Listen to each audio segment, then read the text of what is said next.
se inscreva no canal, curta e compartilhe. Temos vídeos novos todos os dias, 2 vezes por dia. O grito da represa de Guarapiranga. A névoa da madrugada subia da represa com um suspiro pesado, escondendo a superfície da água sob um véu que parecia vivo. As luzes da cidade ao longe formavam um halo distante, incapaz de iluminar aquela escuridão que parecia engolir o próprio ar. Guarapiranga sempre carregou rumores, mas naquela noite o vento parecia sussurrar nomes, como se chamasse por alguém que ainda respirava. Era um silêncio opressivo, quase consciente, esperando que algo perturbasse seu descanso. Ricardo, acostumado a caminhar sozinho para clarear a mente, seguiu pela margem estreita sem olhar para trás. O som de seus passos era abafado pela lama úmida e pelo ocasional respingar que vinha do nada, como se algo se movesse dentro da água. Ele tentou ignorar, respirando fundo, convencido de que era apenas fauna local. Mas a represa estava quieta demais. Nenhuma rã, nenhum peixe, nenhum pássaro noturno. Apenas o som insistente da sua própria respiração, acelerada sem motivo claro. A cada passo, ampliava-se a sensação de que alguém observava por entre a cortina de névoa. Um arrepio subiu-lhe pela espinha, forçando-o a esfregar os braços numa tentativa falha de espantar o frio. O vento carregava um odor forte, como lama podre misturada com algo metálico. Ricardo segurou a camisa próximo ao nariz e tentou ignorar, mas era impossível não sentir que algo seguia. Algo que não respirava. Quando ele parou, o barulho cessou. Quando recomeçou a andar, logo atrás dele o som recomeçou, mais pesado do que deveria, como pés arrastando água. Ele fechou os olhos por um segundo, buscando coragem. Abriu-os e encarou a névoa, mas não viu nada. Apenas aquele vazio cinzento e imóvel, como se a represa segurasse o fôlego. Foi então que ele ouviu, pela primeira vez, o grito. Era um som rasgado, grave e agudo ao mesmo tempo, impossível de ser humano. A água ondulou mesmo sem vento. Ricardo, paralisado, sentiu o corpo travar. O grito veio novamente, desta vez mais perto, e a névoa começou a se abrir como se algo enorme estivesse avançando sob ela. Ricardo voltou correndo pelo caminho apertado, o coração latejando no peito como se fosse explodir. A represa parecia zombar dele, com cada respingo ecoando como passos atrás dos seus. A névoa engolia tudo, inclusive sua visão periférica, deixando apenas uma linha estreita de solo diante dele.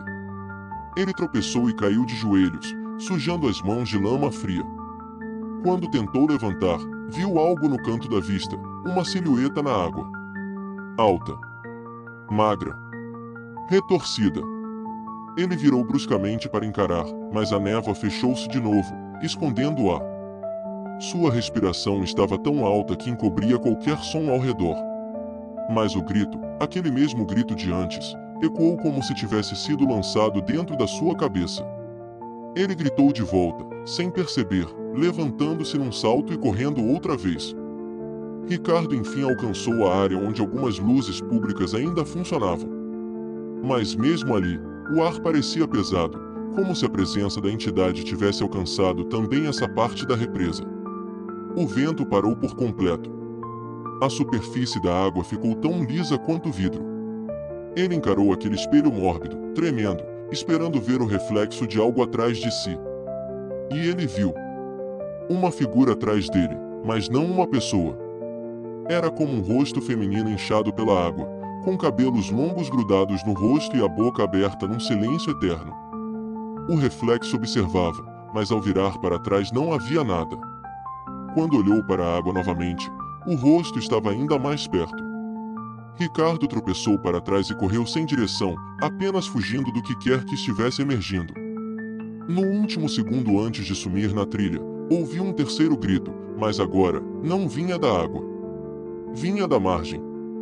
Vinha dele. O dia amanheceu sem que o corpo de Ricardo fosse encontrado. Apenas suas pegadas na margem, terminando abruptamente perto da água. O caso ganhou manchetes pequenas nos jornais, mais um desaparecimento misterioso na região. Mas para Ana, sua irmã, aquilo não era aleatório. Ricardo havia lhe contado sobre os pesadelos que vinha tendo desde que começou a caminhar à noite na represa. pesadelos de uma mulher chamando seu nome sob a água. Ana decidiu investigar por conta própria, partindo na mesma noite rumo a Guarapiranga. A represa estava tão silenciosa quanto Ricardo havia descrito. A névoa surgia como uma cortina viva, e a água parecia olhar de volta para ela. Mesmo assim, Ana seguiu pela área onde o irmão costumava caminhar, determinada a entender o que havia acontecido. Ela se abaixou para tocar a água. Estava gelada. Gelada demais. Algo arranhou sua mão por baixo da superfície, como unhas longas roçando contra sua pele. Assustada, Ana recuou de um pulo. A água permaneceu lisa, sem ondulações, como se nada tivesse acontecido. Foi então que ela ouviu um sussurro. Não era o grito que os moradores comentavam. Era algo mais íntimo. Algo que parecia sussurrar sua alma, não seus ouvidos. Seu nome.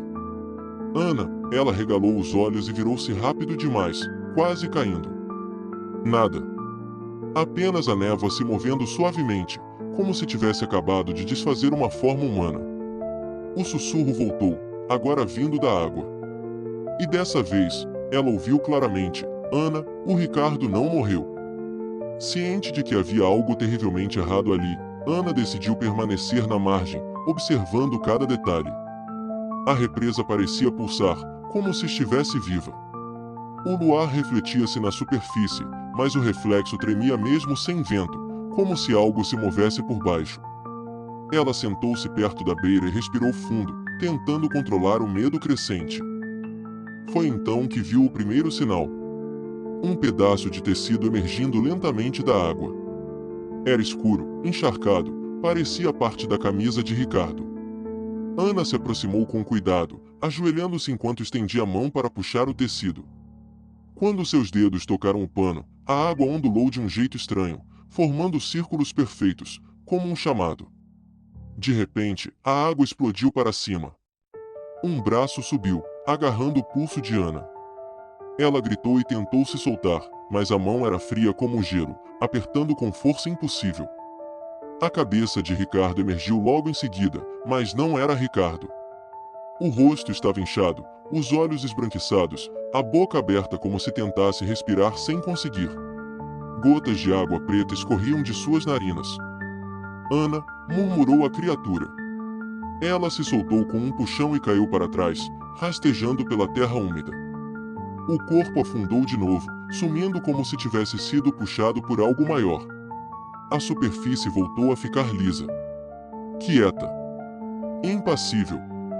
Ana não percebeu que alguém estava observando a cena da outra margem. Algo emergia lentamente da névoa, alto, com cabelos longos grudados no rosto, vestindo trapos encharcados. Seus olhos eram dois buracos negros iluminados pela lua. A criatura deu um passo em direção à água, e afundou nela como se fosse parte do próprio lago. Ana estava desesperada, correndo pela trilha estreita enquanto a névoa se fechava ao seu redor. Cada respingo atrás dela parecia dedos molhados tentando alcançá-la. O grito, aquele mesmo grito que havia enlouquecido Ricardo, ecoou tão perto que fez seus ossos vibrarem. Ela caiu de joelhos, tapando os ouvidos, mas o som parecia vir de dentro dela, como se o lago estivesse chamando seu nome através do sangue. A água começou a subir pela margem, lenta e silenciosa, como se obedecesse a um comando invisível. As sombras dançavam dentro dela, tomando forma. Várias formas. Rostos emergiam por segundos, contorcendo-se em dor, voltando a afundar. Eram muitos. Pessoas que nunca foram encontradas. Ana tentou se levantar, mas algo agarrou seu tornozelo, frio, viscoso, como mãos encharcadas. Ela chutou com força, mas a criatura puxou de novo. A névoa abriu-se revelando a mulher, a mesma que Ricardo tinha visto no reflexo. Alta, magra, os cabelos colados no rosto, as costelas aparecendo sob a pele cinzenta. Venha, disse a criatura com uma voz que soava como água entrando nos pulmões. Ana gritou, puxando o corpo para longe. A criatura avançou, a água subindo com ela como se fosse seu domínio. A represa rugiu, emitindo o grito mais profundo e agonizante de todos. E então, silêncio. A névoa engoliu tudo. Ana desapareceu como o irmão. A única testemunha foi a lua, refletida na água que agora parecia sorrir com pequenas ondas. História por J.P. Romano. Se você sente que essa história merece continuar sendo contada, considere nos apoiar no Apoia-se. Com sua ajuda, podemos trazer mais histórias sombrias como esta à tona, explorando os mistérios que assombram nossa imaginação através do link na descrição do vídeo. Faça parte do nosso grupo secreto do Telegram, faça a sua carteirinha de fã enviando um e-mail com o nome completo e foto para o e-mail na descrição do vídeo.